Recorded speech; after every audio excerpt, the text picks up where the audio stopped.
All right, what's up, guys? I just saw Paddington in Peru, the third installment in this Paddington franchise, and it was honestly a really solid movie. So this time around, we start off with Paddington, chilling in London like he was in the last few movies. He's doing great, writing a letter. Then he gets an unexpected letter from Peru, where his Aunt Lucy is living in this retirement home for bears.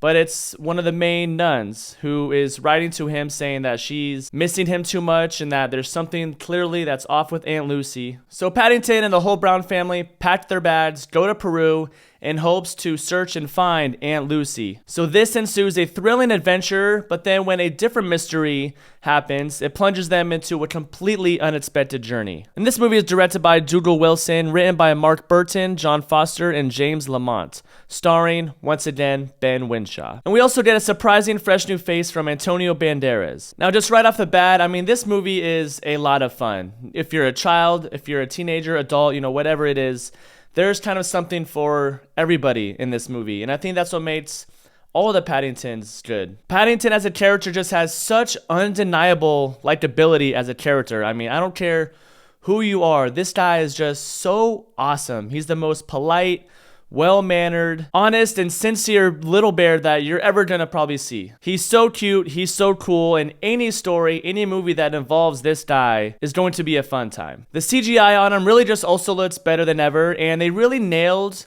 his facial expressions just a little bit more in this one, I think. I do need to rewatch the first one and the second one again. I haven't seen them in a few years, but just the facial expressions that they're able to do, just that evoke that emotion, that just make you care for this bear so much. And also in giving you just that visceral relatability. And we got the whole Brown family back as well, except for one person, if not the best member of the Brown family, Sally Hawkins. She was unfortunately replaced by Emily Mortimer, who wasn't really, she was good. I liked her a lot too.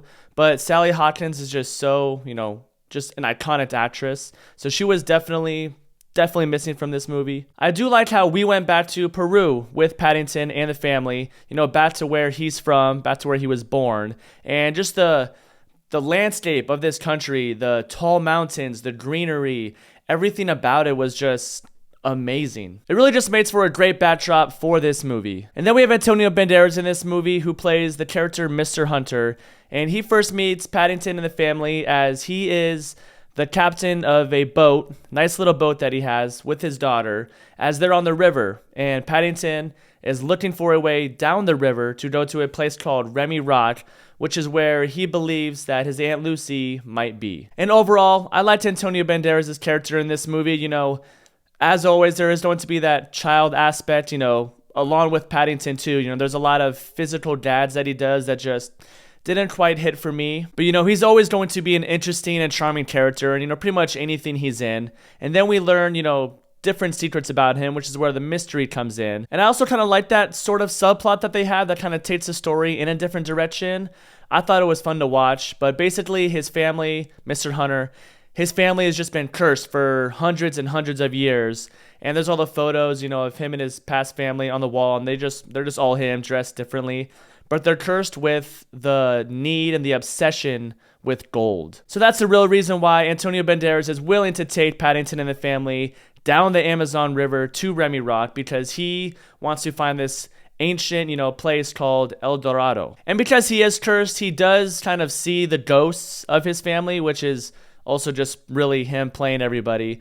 But I do think that over time, like towards the end of the movie, they just kept doing it, just kept doing that gag, and it definitely was outdone. It definitely got old, towards the end for sure. We also have Olivia Colman playing Reverend Mother in this. I last saw her in Wonka. She was cool in that. I liked her. And she's playing this nun who's the one who writes the letter to Paddington, warning him about Aunt Lucy and all this.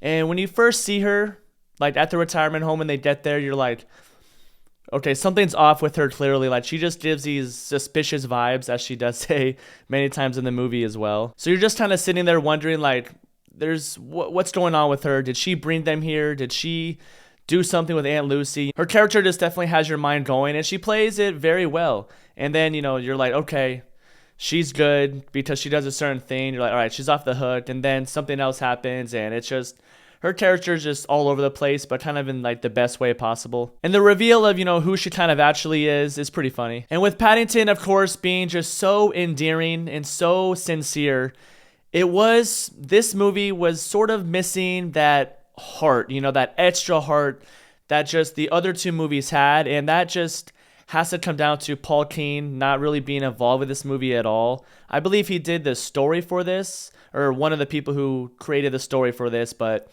he didn't write any of it. He didn't direct any of it. And you can really tell in some sort of spots where you're just like, I should be feeling just a little bit more emotion, even though it does, it still does have a decent amount of heart in it. But just those first two Paddington movies, the second one specifically, from what I remember, is oh man, those heartstrings, it's so powerful. And that's obviously what Paul Keane definitely excels at, just in his storytelling in general.